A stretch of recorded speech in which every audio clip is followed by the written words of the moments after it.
งัวควายก็จะเห็ดเป็นระเบียบได้ถามผู้ชมเลยเบิ่งสังเกตมันของงัวก็จะบุคือชนเผ่าบลูพอชนเผ่าบลูนี่งัวควายปล่อยไปเลยแต่เขตนี้ในงัวควายก็จะผูกเป็นระเบียบสาวมินกับแม่เฒ่าผูกพักสวนครัวเขาหน้าแหละส่วนมันเป็นแบบฤดูเขาฤดูหนาว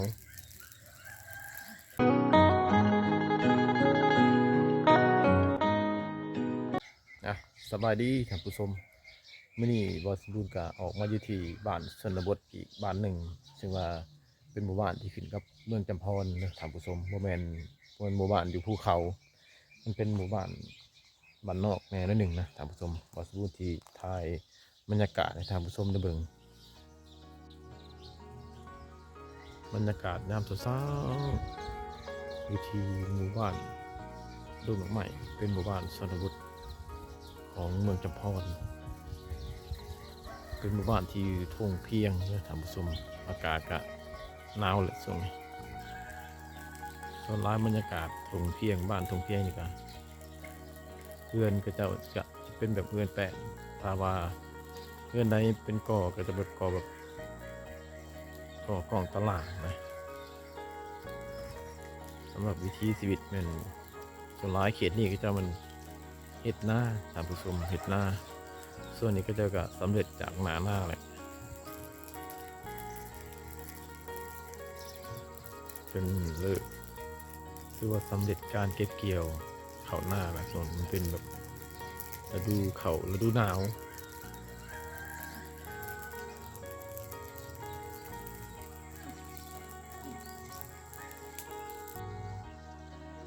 บรรยากาศดีร้ายท่านผู้ชมเพราะว่าช่วงนี้เองก็เป็นอากาศเย็นๆ18 องศาอยู่หมู่บ้านส่วนบทบ้านนี้นะก็จะก็สำเร็จจากการเก็บเกี่ยวเขาหน้าทับปีและส่วนนี้สำหรับหมู่บ้านชนบทของเมืองจำพรนี่ส่วนหลายจะเป็นหมู่บ้านทงเพียงอาชีพหลักๆก็เป็นเฮ็ดนานี่แหละท่านผู้ชมเป็นชาวไร่ชาวนาชาวสวนกับตกฤดูนี้ก็จะก็ปลูกฝังประเภทแบบมักทั่วมักแตงอย่างเงี้ยนะประมาณนี้นะเขตนี้เนี่ยก็จะมีฝุ่นคอกลายท่านผู้ชมพวกเขาเจ้าเลี้ยงงัวเลี้ยงเป็ดเลี้ยงไก่ลายเป็นพิเศษฝุ่นคอกจะลายเนี่ย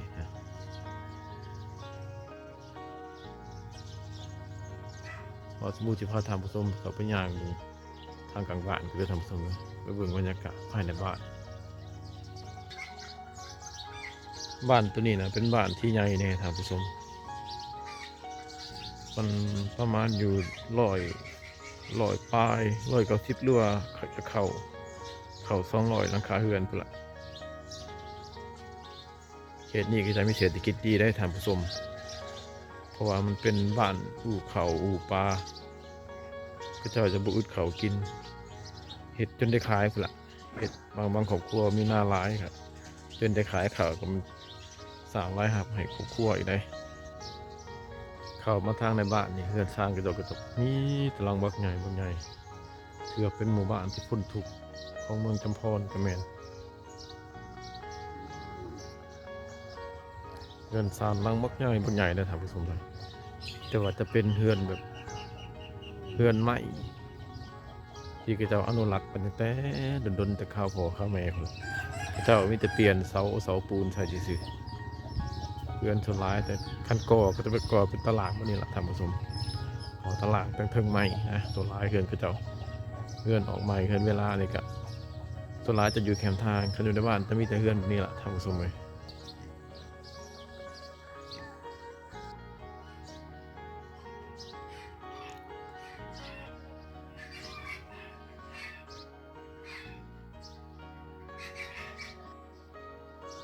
นี่เรือนตัวนี้ก็เก่าแก่พอสมควรแหละท่านผู้ชมที่ได้อยู่ประมาณ100 กว่าปีแล้วนี่บึงไม่แป้นหรือว่าบึงเสานะ เสาอันนั้นเป็นเสาแบบ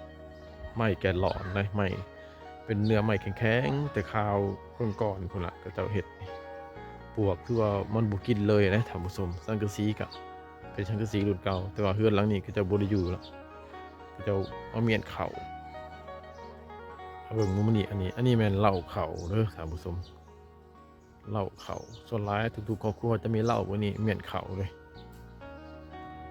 เหล้าแบบนี้เนี่ยสามารถหับเข่าได้หรือ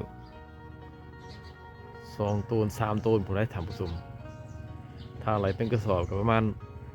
200 กระสอบขึ้นเมื่อผู้ใดนี่จังเต็มเหล้าตัวนี้นะถือว่าเหลือกินนะถ้าว่าครอบครัวใดมีเหล้าใหญ่ก็ถือว่าเขาจะได้ข้าวหลายสำหรับเขานี่ก็เอามาแล้วก็ถอกเป็นข้าวเปลือกเอาลงตัวนี้เลยได้ท่านผู้ชมเป็นเหล้าเกินว่าเหล้าเขานะเหล้าเขาแบบนี้ส่วนร้ายจะเห็นแบบทั้งเผ่าผู้ไทยแล้วก็เผ่าลาวนะท่านผู้ชมถ้าเป็นชนเผ่าบรูหรือเผ่าอื่นจะไม่ค่อยเห็นเหล้าเขาแบบนี้ถ้าเป็นเผ่าลาวลุมกับชนเผ่าผู้ไทยนะก็จะหมักสางเหล้าแบบนี้แหละเพื่อเก็บเมี่ยนข้าวเปลือกอาศัยว่าบัวไหเข่ามันตกมันเน่านะท่านผู้ชมไปเบิ่งแล้วเราเบิ่งทางหน้าตื่นอีกท่านผู้ชมไปเบิ่งสภาพหรือว่าบรรยากาศภายในบ้านอีก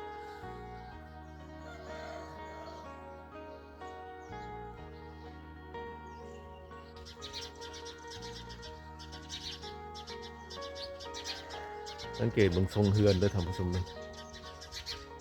แบบจะเป็นทรงแบบเดียวกันเลยล่ะเฮือนก่อนตารางทั้งเครื่องไม้เพราะว่าเขตนี้กันยังเป็นแบบแนวคิดอ้างอิงกันอยู่ท่านผู้ชมถ้าว่าผู้หนึ่ง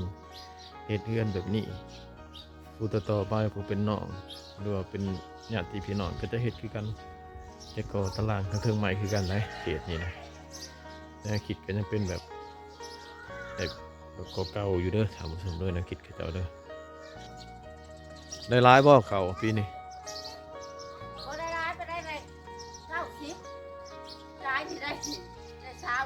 30โอ้ก่อนปั่นไว้ก็ได้90ปีนี้ได้ข่าวร้ายแล้วได้90 กระสอบนะ ได้90 กระสอบบ่ได้90 94ส่วนร้ายแหละก็จะเห็นหน้าหวานในทำผสมเขตนี้แบบที่จากหน้าตรงมันได้เข้านี่ไม่ได้หวานเอาตีปีนี้ไม่ได้50ปีนี้หวานเอาเนาะก็จะเห็นหน้าหวานเขตนี้ได้บาทนะเขาเพิ่นได้ร้ายปีนี้ได้90พิก้าได้30แล้วกิโลละ90เนาะโลเท่าไรขาย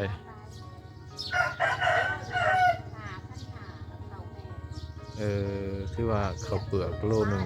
5,500เคนี้ก็จะขายเขาเปลือกโลหนึ่ง5,500เด้อทางผู้ชมเขาเปลือกที่ว่าเกี่ยวขึ้นมาแต่หน้าใหม่เป็นซื้อโลหนึ่ง5,500แต่ว่าบ้านอื่นกับอู้ว่าโลไทยนี่สำหรับเขตนี้นะขอบใจ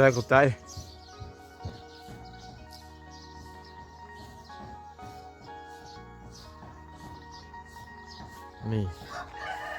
อันนี้ส้นเผาเราลุ่มนี่สไลด์งัวคั่วก็จะเห็ดเป็นระเบียบได้ถามผู้ชมเลยเบิ่งสังเกตมันของงัวก็จะบุคือส้นเผาบลูถ้าส้นเผาบลูนี่งัวคั่วปล่อยไปเลยแต่เขตนี้เนี่ยงัวคั่วก็จะผูกเป็นระเบียบถึงเมื่อสิปล่อยก็จะย่ำแรงมันจะมาขอกมาเขาขอกเองนะถามผู้ชมบุคืองัวคือเขตชนเผ่านอกไหมปล่อยไปเลยขึ้นภูขึ้นผาแต่เขตนี่นะทุกครอบครัวตอนเศร้าปล่อยออก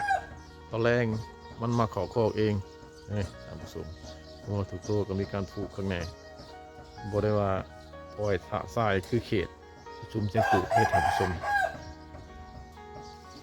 ท่านผู้ชมสังเกตเบิ่งทุกเพื่อนจะมีเหล่าเขาว่านั่น2 หลังตัวนั้นก็เป็นเหล่าเขาคือกันท่านผู้ชมเห็ดหน้ากะคือบ่อสะบูนเว้าน่ะ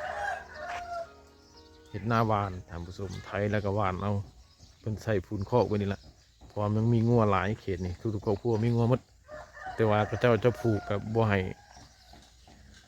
ห้คนเห็นบ่ไหลเขาเจ้าเห็ดคอกต่างหากเห็ดเป็นระเบียบได้ทำผู้ชมเลยสำหรับเศรษฐกิจหลักๆแมนส่วนหลายสาวหนุ่มวัยหนุ่มก็จะไปหาเงินอยู่ต่างประเทศคือไปประเทศไทยคนบ้านเขาบ่นะก็จะไปส่วนหลายไปหาเงินอยู่ไทยได้มาแล้วก็ฝากมาครอบครัวมาให้พ่อให้แม่เป็นทุนเฮ็ดไร่เฮ็ดนาเฮ็ดเรือนในซ่านนี่แหละถือว่าขอได้เปรียบระหว่างชนเผ่าลาวกับชนเผ่าบรูนี่ต่างกันชนเผ่าลาวก็จะมีเนื้อที่เพียงมีหน้าเห็ดถือว่าไร่หับก็จะว่าคงที่บุญเขากินถ้าเป็นชนเผ่าบรูอาศัยเทศให้อยู่ฟูเขากับบริลายเขาก็ไร่หับก็จะมีหน่อยในไร่ทางผสมนอกจากการขายเขาเห็ดหน้าแล้วก็แบบค้าขายอีกยังแบบเครื่องขายนำมาจากตลาดใหญ่แล้วก็มาขายในบ้านนี่นะเพราะว่ามันมีตลาดนัดในเขตนี้นะทิศหนึ่งจะมีตลาดนัดอยู่มือหนึ่งเขตนี้ได้ทำผสมจากนั้นเลยก็จะนำเอาสินค้าจากตัวเมืองมาขายมาสั่งสาพัฒนาบ้านเฮือนอีกส่วนหนึ่งก็รายหับได้มาจากลูกจากหลานที่ไปทำงานอยู่กรุงเทพ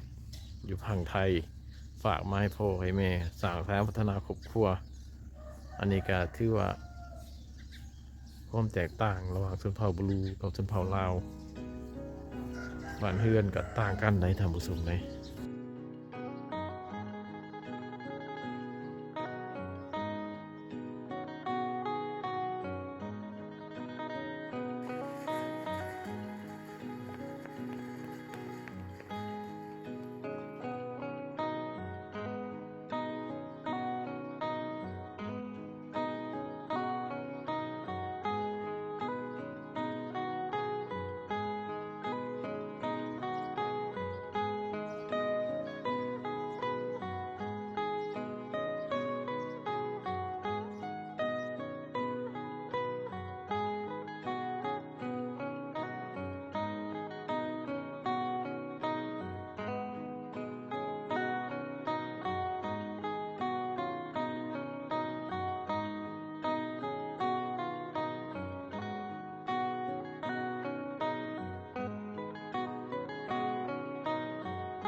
อันนี้ก็ปลูกฝังพอได้กินปลูกผักแบบผักสวนครัวส่วนแรกก็จะใส่ฝุ่นคอกบนนี้แหละเพิ่นบ่ได้ใส่ดอกประเภทปุ๋ยเคมีเพราะว่างัวเราก็หลายทำไมนี่ผักพร้อมปลูกผักกาดซาวมินกับแม่เฒ่าปลูกผักสวนครัวอยู่หน้าบ่ได้ปลูกบ่อยู่หน้าปลูกแต่อยู่เฮือนนี่เนาะปลูกพอได้กินนี่ก็อยู่กับหลาน2 คนเพราะว่าลูกเราไปทำงานอยู่ไทยหมดกับปลูกผักพอได้กินคือมาสมบูรณ์เราไปทำงานกับส่งเงินมาให้พ่อให้แม่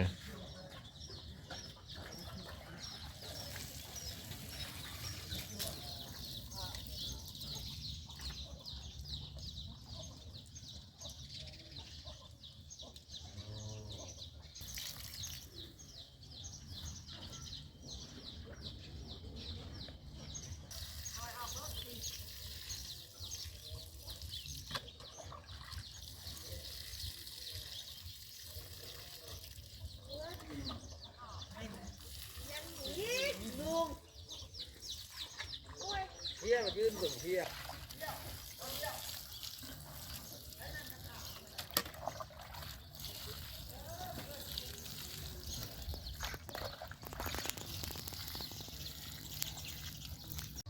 ส่วนร้ายนะท่านผู้ชม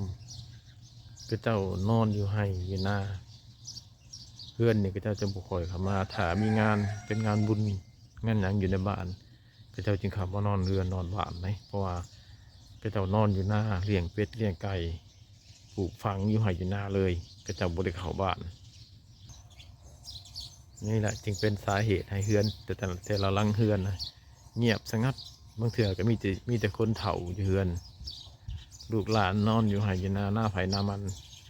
อยู่ในบ้านมันนี่กะบรรยากาศก็จะเงียบๆแน่ท่านผู้ชมเพราะว่าก็เจ้าทำการผลิตอยู่ทงนาเป็นส่วนหลายแต่นอนเผาเครื่องเผาของเลย อยู่กลางบ้านก็จะมิดกันนี่แหละ